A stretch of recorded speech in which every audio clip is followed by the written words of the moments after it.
Rinan, do you take Kathleen, here present, for your lawful wife, according to the right of our Holy Mother, the Church? Yes, Father.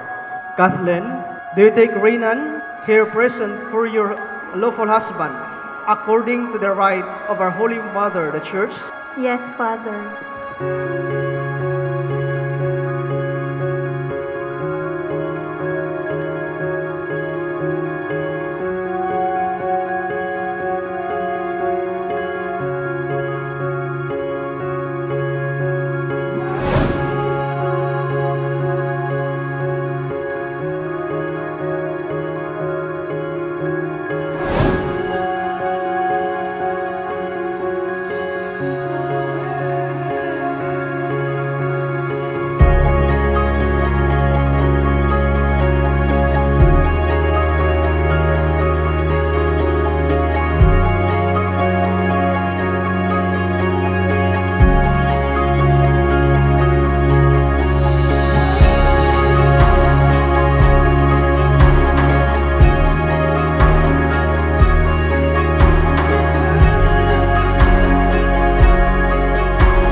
Kathleen, wear this ring as a sign of my love and fidelity in the name of the Father, and of the Son, and of the Holy Spirit. Amen. Renan, wear this ring as a sign of my love and fidelity in the name of the Father, and of the Son, and of the Holy Spirit. Amen.